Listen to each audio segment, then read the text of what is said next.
used in ICS. He switched to cybersecurity when he started reporting on the vulnerabilities in third-party libraries used by his team and the impact of design decisions on the cybersecurity posture of a product. This led him to DataWiz Corp, where he works as a lead technologist and advises his team in technologies and methodologies that enhance the security posture of their products. Ahsan's presentation focuses on securing small businesses. This presentation provides an overview of typical small business network topologies, user account management, and related cybersecurity issues faced by businesses and their patrons.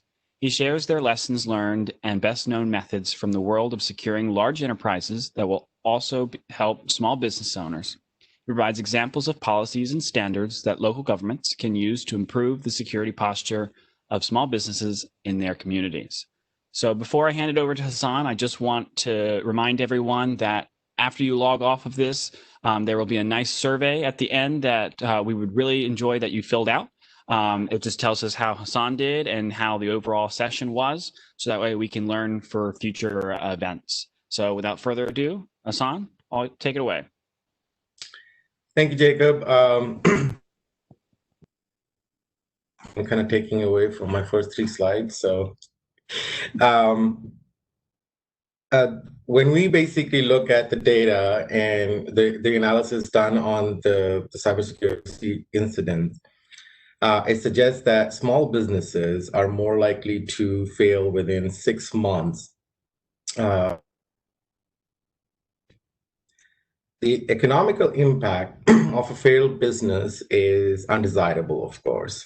However, in today's world, in the world of COVID-19, the social impact of a failed business, especially a local or a community accessible business, is just absolutely unacceptable. So in today's presentation, we're going to be presenting typical cyber attacks faced by very small businesses and how the lessons learned from large corporations may be used to protect these businesses. As a quick reintroduction, is Hidavatullah Ahsan. My preferred name is my last name, Ahsan, or a variation of it. As Jacob was saying, I am a trained software engineer, and I have developed web application, mobile applications up and down the stack. I've also worked on hardware and software and industrial control systems in our critical infrastructure. The switch to cybersecurity from software development primarily came from looking at third-party, the vulnerabilities in the third-party applications that we were using. And that led me down a path where I ended up with DataWiz. And DataWiz is a firm which specializes in cybersecurity. And the biggest moment of pride for us is improving the security posture of our customers. We do have a catchy tagline, build it, manage it, and secure it, where it is information technology. But the reason for why I work for this company, it allows me to do presentations like these where I get to talk about things that I'm passionate about, or where we see value in, communicating knowledge without shamelessly plugging in our own business. So what is a very small, what's a small business and what's a very small business? And SBA, Small Business Administration in the United States, defines small businesses differently for different industries. These are typically privately owned businesses. They may be corporations, partnership, or just sole proprietorship. But the idea is that they have a small number of employees, and their annual revenue is fairly small as well compared to a larger organization. So we're comparing a corner coffee shop with Starbucks, for example. These definitions are used for tax purposes or government support purposes. So when we look at, for cybersecurity purposes, when we look at companies like Viper, Alliance Cybersecurity, Verizon, who do a lot of analysis on security breaches throughout the year, we find that they typically define a very small business as 500 to 1,000 employees.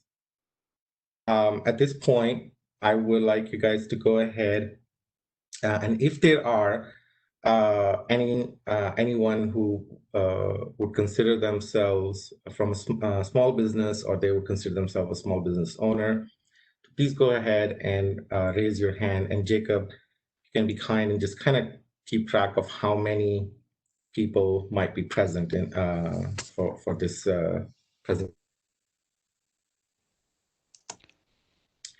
Very small business is not really a technical term.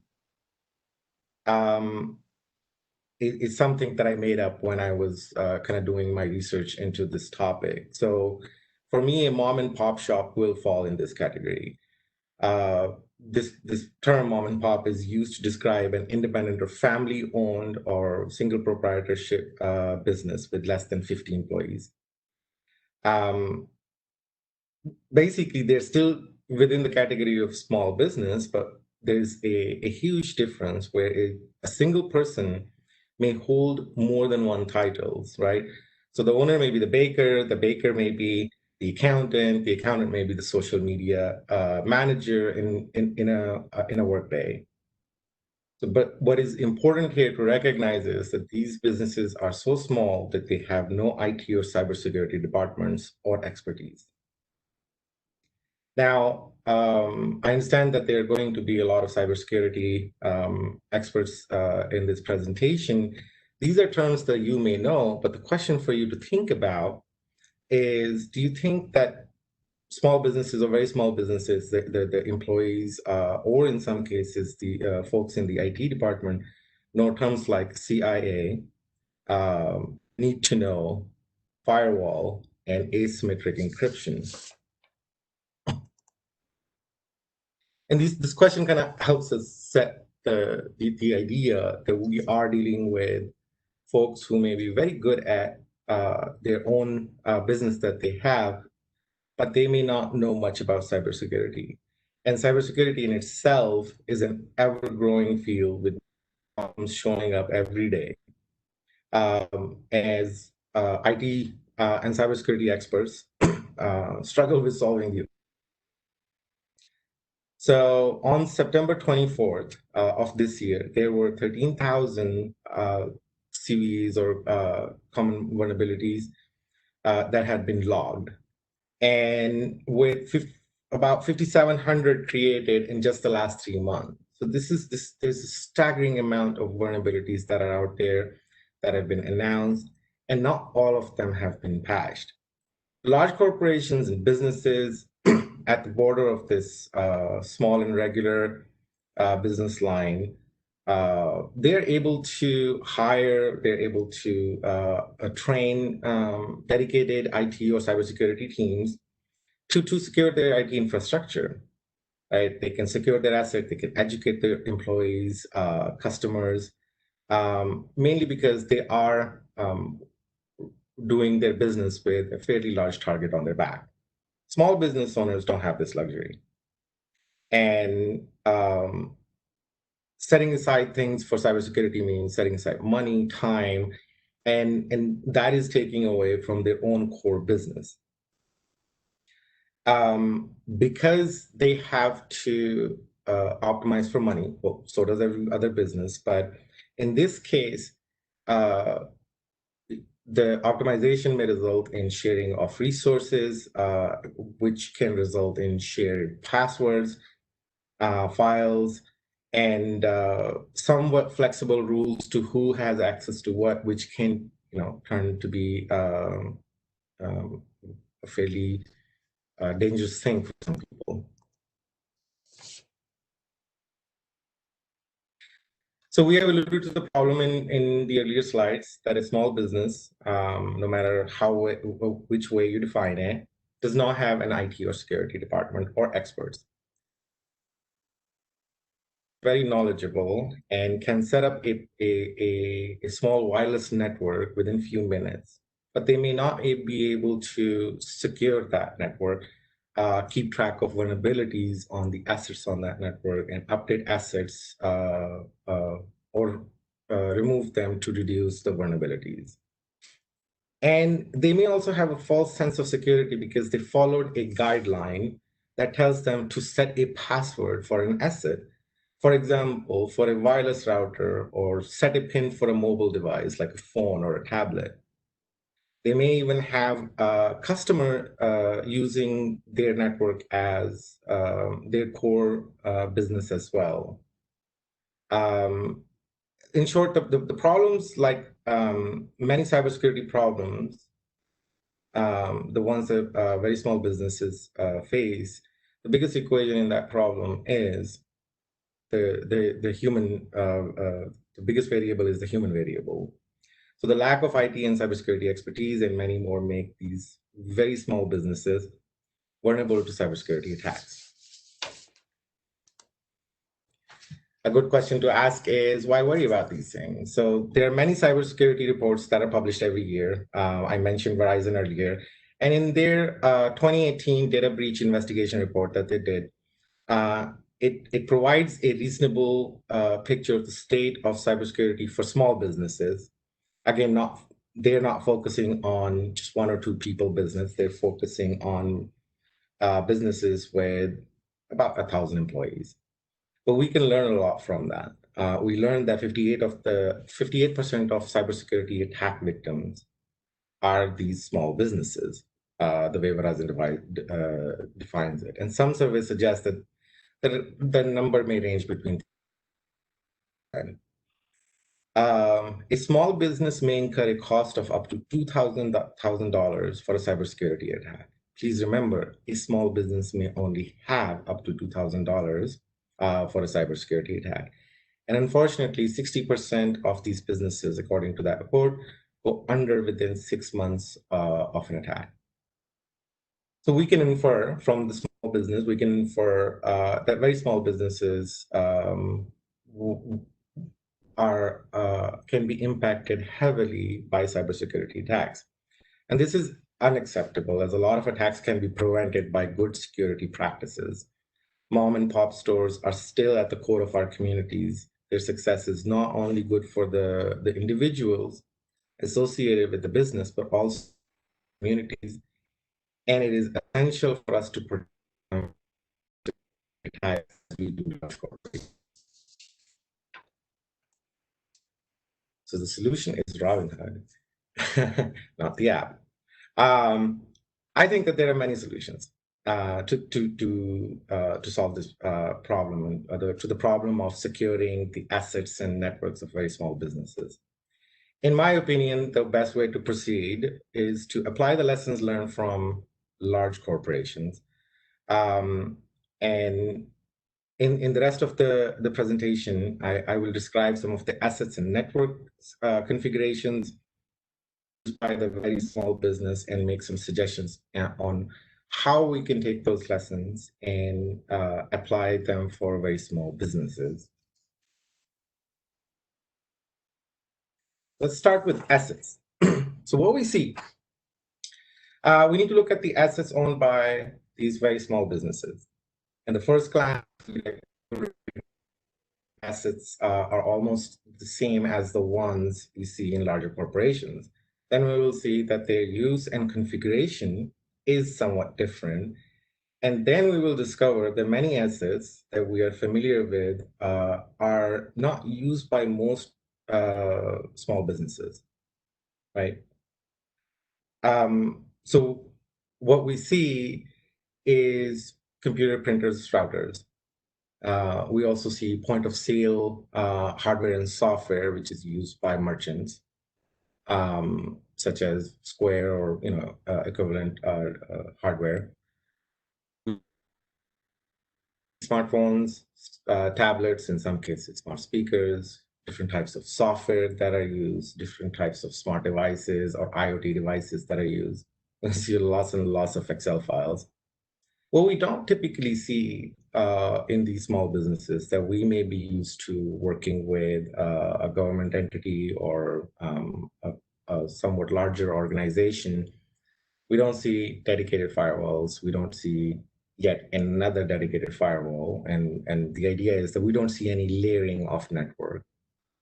We don't see IDSs, IPSs. We don't see, dedicated spam filters, password managers.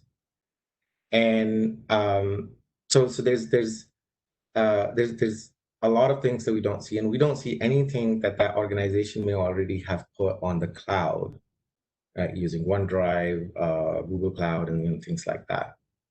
One thing that you will notice is that what we see and what we don't see, I decided to put in data in here. So I have listed data in the assets because it is the most important asset for any organization.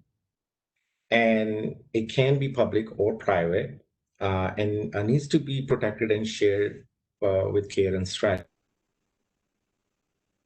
May or may not exist. For some types of very small businesses that for merchants who are deploying point of sale, public and private data may cross boundaries without the knowledge of the people who are in charge. And this can lead to leak of financial information or personally identifiable information. Just kind of continuing with assets, everybody uses emails, chats, social media, Word, spreadsheet software, a bunch of different things. A lot of people use network synchronous cloud storage, some by choice or some because their operating system is kind of going to help them set it up. And a small business owner or employees may be using social media accounts to log into services on a shared device.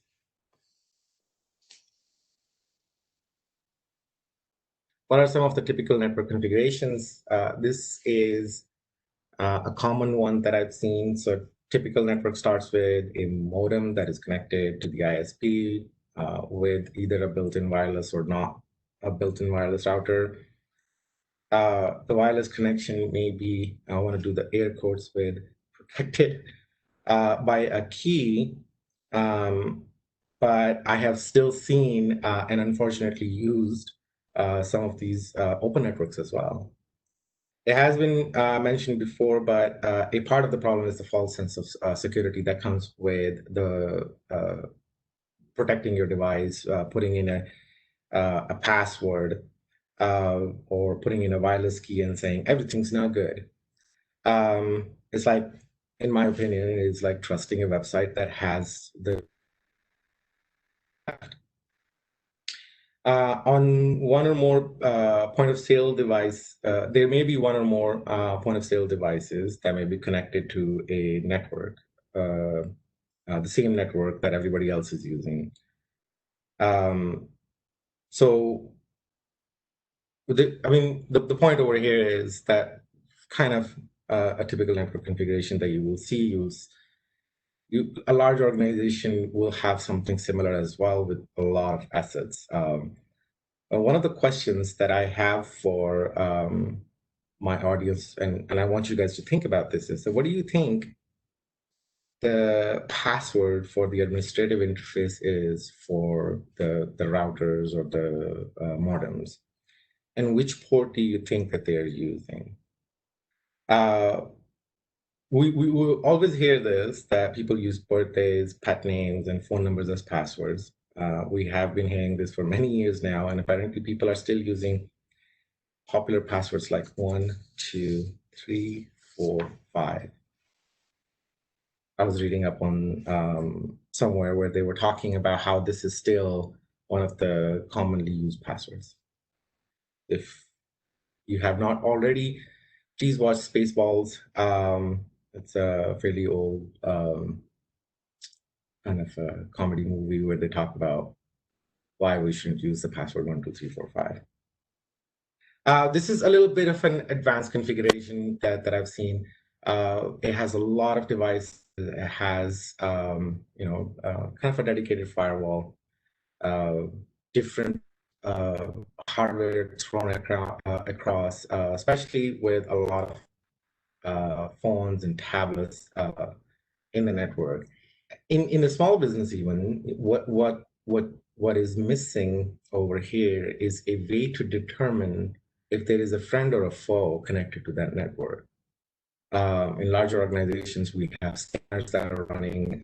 We have intrusion detection prevention systems that are on the network that can go out and detect this thing, which can be expensive hardware. So for a very small business, this is not necessarily the cheapest investment. So some of the problem areas, some of the problems small businesses face come from outdated hardware and software. This is detectable by security scanners, as I was talking about. But they can be, the same security scanners can be used by bad actors as well. And many manufacturing plants, in some cases, must use devices that are running Microsoft Windows XP, which was end of life in 2014. And the code was either intentionally or accidentally released a couple of weeks ago. And I know that there are a lot of cybersecurity experts out there who are having a time of their life right now looking through that code. But these manufacturing plants have devices that must use this outdated operating system because the software running on it is either not supported anymore or the company doesn't exist, some kind of a problem that they have, which they don't have a way out. We talked about a little bit about poor security training of employees. And without properly trained employees, we know that many simple problems can be overlooked. Many things that somebody can just point out can be overlooked as well. In a very small business, in a very close-knit environment, trust can be easily given. And the likelihood of a disgruntled employee damaging the business increases. Need to know and access control is the best form of mitigation in that case. And we must know this. We must never share password, but always delegate access. And I will repeat this. We must never share password, and we must always delegate access. Open or improperly wireless set of wireless access points that are shared with the customers can lead to issues as well. So here I actually have a story to tell. I was working in a coffee shop a while back, and I was working on some software that I was writing. One of the things that is important to know is that the proprietor of this coffee shop and my whole family had become really good friends, right? He knew what kind of drink my wife liked. He knew what to feed my kids. I would walk in and I would just not worry about things anymore. He just came in as a brother and he took care of everybody. So I never really asked him to put a key on his network. It was open, I would just connect. So I'm working over there and I push some code on Git and I hear from the corner of the coffee shop, oh, somebody's using Git. And of course, I got a little scared. So I got up and I moved around and I looked at, just kind of looked at people, and I found one computer that had as many stickers on it as I had.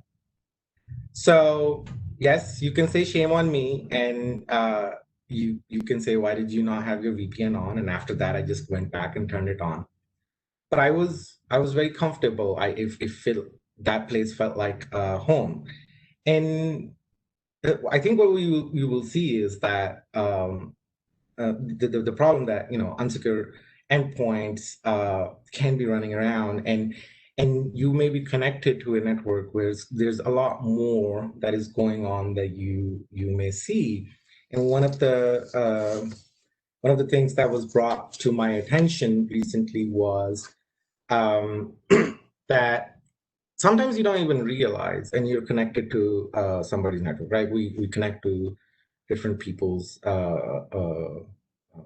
Wi-Fi networks on our phones, for example, and we may be in their parking lot. And just by being present over there, we have now extended their network.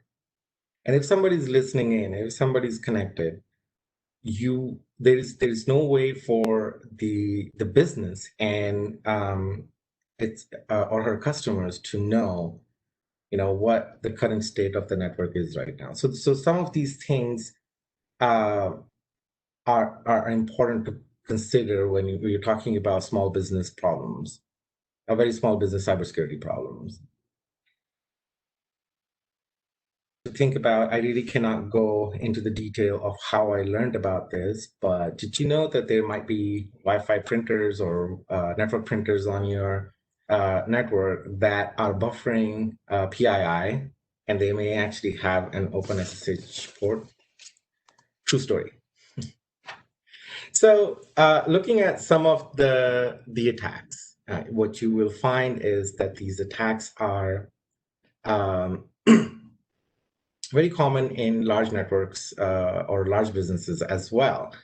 Ransomware is it's a pretty big problem. We know that in the United States, not only larger organizations, individuals, small businesses, large businesses, city governments, a lot of people have been, or a lot of organizations and people have been hit by ransomware. It can be extremely costly for a very small business, where they may end up paying a lot of money for what is actually theirs. The lessons learned is keep proper backup, keep good backups, so people, if something like this happens, that you can basically go back and just restore your network. Time lost, but not everything's lost. One lesson that I tell everybody is that just don't click on a link, right? There are more than one ways to look at a link and still get to that website without actually clicking on it. But if you do not recognize an email from, for your business or who that was from, just delete it. Phishing comes into play quite a lot. Spear phishing comes into play quite a lot for very small businesses if somebody's doing a targeted attack. Social engineering is kind of an interesting one over here because in a large organizations, there may be enough layers to protect people from social engineering. But for example, I used to work in a fairly large organization with 5,000 employees or more, and more actually. And I worked in a 4 or 5 story tall, it's just not that tall a building, but I was sitting in a corner cubicle. So for somebody to get to me, they had to go through the front desk, the receptionist, uh, have security badge clearance, and quite a lot of things to get to me. But for a very small business, you can just basically reach up to the proprietor and just start talking. So this is somewhat of a successful attack as well. Exploiting unpatched software is always a fun one to talk about. I'm not going to go into details, but the idea over here is that we've seen these before. We have seen these happen for larger organizations, city governments. We've seen them happen all across the board, from individuals, as I said, to companies of various sizes. And what we learn from these organizations for how your spam filters should be set up, how should you be trained for looking at an email and saying, because I was not expecting this, or because of these reasons, it seems like a phishing email. How you talk to people without giving away information about the internals of your business. How you sit down and do Patch Tuesdays or Patch Thursdays or whatever patch day people tend to celebrate. So they, and then there are other attacks that are out there. Cybersecurity, as I was saying, is an evergreen field, which means, there are attacks coming in easier and easier and easier. So what are the solutions? Well, these are some that we have learned from working in larger corporations, working with bigger networks. Stay up to date. It's not very hard to do. Your phone can get over-the-air updates. You can set your computers to update periodically as well. If something is not getting updated, you can have a monthly check-in with your devices where you look through what the most recent update is. On my home network, I believe I have a device that I have to update manually, and a firmware update comes in every 6 months. It's not to my liking, but it's still something that can be done over time, and with practice, this can become a fairly routine task. Make backups that are off of the network as well. And again, this is something that we, for larger organizations, we do all the time. I believe most of you work for some type of an organization or another and using an organization computer. And you definitely have either a network drive or a synchronized cloud drive where your data is being backed up automatically.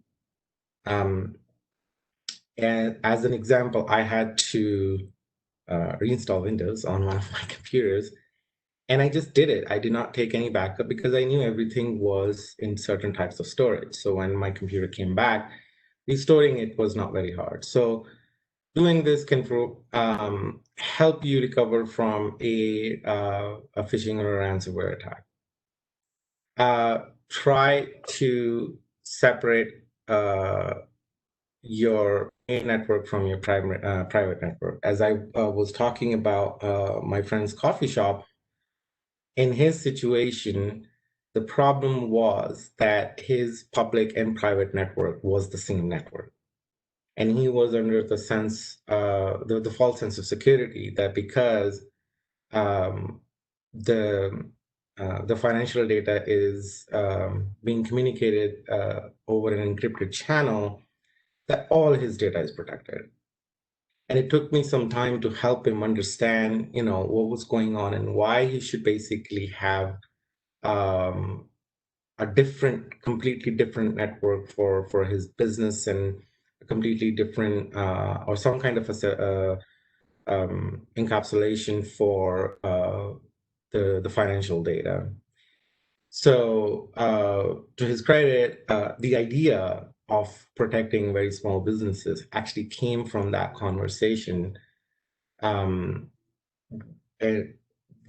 about how we should have these networks separated out for his business. And finally, separation of duties is a very important concept, which is very hard to implement in a very small business. In the government world, we know that this is critical. We get audited for this, we get training for this, and it kind of becomes part of the way we do our daily work. But in a business where you're responsible for possibly one thing to everything for the business, when you delegate, sometimes separation of duties is not very easily done. So how do you tell a person who's running a very small business hey, look, this is where you stop and this is where somebody else works, and this is how you need to make sure the assets are or access is delegated and the assets are assigned and things like that. So I didn't know, I couldn't come up with a better title for this slide. And it is not really a government solution from the point of view of what are the solutions that government is working on, but rather how can our local cities sized or basically local, state, or federal government can come in and provide support. And there's a lot of things that we can do through policy and laws as well. And we've already done it, not necessarily in the cybersecurity world, but if you go to a restaurant, there's a certain sticker in the bathroom that you expect to have, which is, employees shall wash their hands for 20 seconds thoroughly. And this is even in pre-COVID world as well. That sticker was always in these restaurants, and they're required to basically have that. They're required to, restaurants are required to, and I'm sure other businesses as well, to provide certain type of training um, um, to their employees. And kind of staying on the business of restaurants, we know that there are certain checks, health inspections that happen. There are certain checks that happen. Tasters come in, which is not a government solution, but there are a lot of things that a business has to do. And if they don't, their business can be shut down. And this is, we have done this in some form for different types of businesses. And something similar to that, maybe not as drastic as shutting down the business, but something like this can be brought in where we can the policies can be made that can lead to training the owners of these very small businesses. They can build posters can be printed en masse and just kind of spread out through, I don't know, let's say downtown for not only these very small businesses, but for their patrons as well. So one of them that I would like to build is one that says, don't plug a USB in a computer ever. Announcements and reminders can be sent out. I know that businesses dealing with, especially in small cities, in a close-knit environment, announcements are sent out, reminders for if a certain form needs to be filled and things like that. But one thing that we know in cybersecurity is that scanning and testing is very important, right? But scanning and testing is, again, for a very small business, is not very obvious. Tools like Nessus can cost $2,500. So can, something that you need for your business. And then you need training because you can't just basically sit down, press a button on Nessus and walk away and come back and everything's done for you. There's a lot of training that needs to be done. So how can we pool our resources together? Or maybe we can invest in very small cybersecurity businesses where 1 to 10 people organizations can prop up and go out and start helping these very small businesses in coming up to speed with their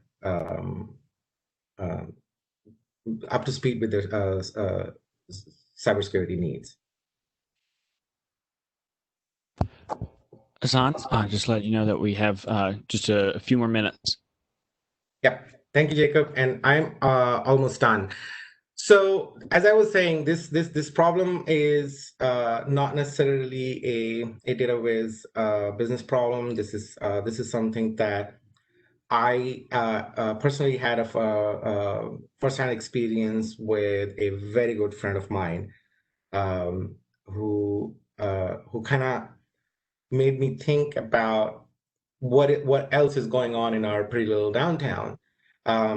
So I have presented, I've tried to present the problem for what I think is the solution. But we know that problems like these, the solution cannot necessarily come from just one person. So I think that we should talk, and I'm personally very interested in talking to anybody on this subject to determine what can be done to help support this this infrastructure that we don't necessarily think about on a daily basis. My information is on the screen, and if folks have any questions, they can go ahead and ask me. Hassan, we do have one Q&A question. It's in reference to when you talked about private networks. They asked, for private networks, what do you mean by separate network? Different modem or a different provider? That's a very interesting question. Either way, if you can separate the network out so that um, you can make it hard for an adversary to just sniff all the traffic on one network, right? So if I go back to my this diagram, um, in the way when I was putting this diagram together, what I was thinking was this is just one network, right?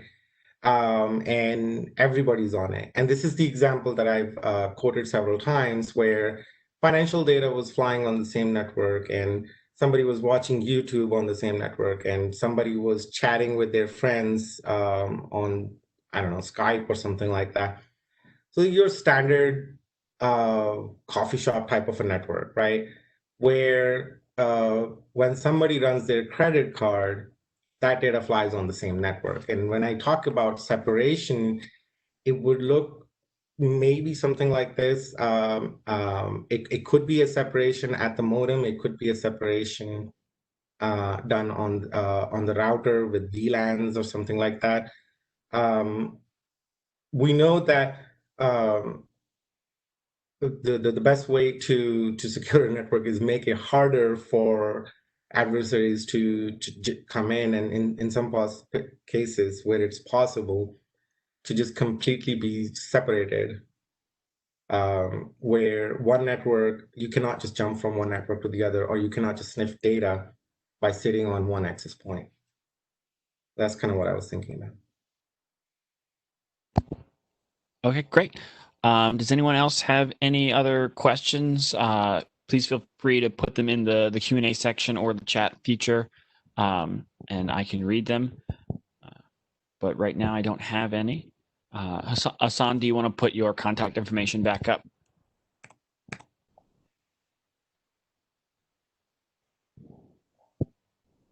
So Jacob and Heather, I would like to take this time to thank everybody who's involved with Secure Delaware 2020. I think it's a pretty cool conference.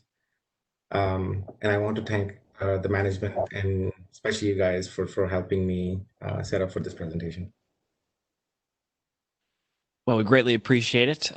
It's guest speakers like you that make our conference actually worthwhile. So we appreciate you taking the time out of your busy work schedule to talk to us.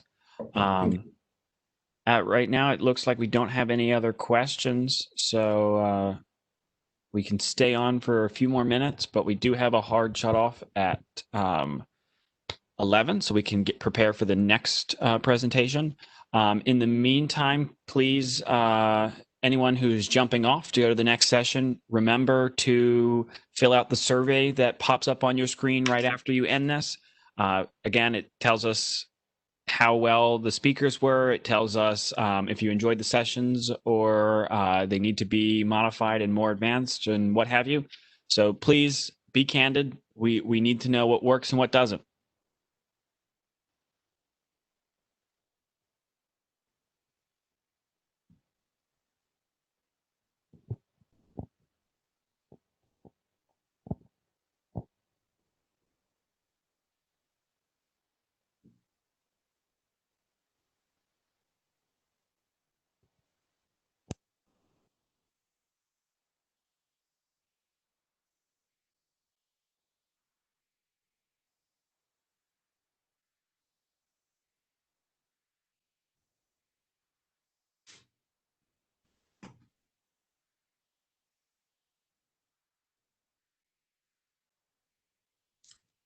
So if there are no more questions, I think we can just sign off, I guess.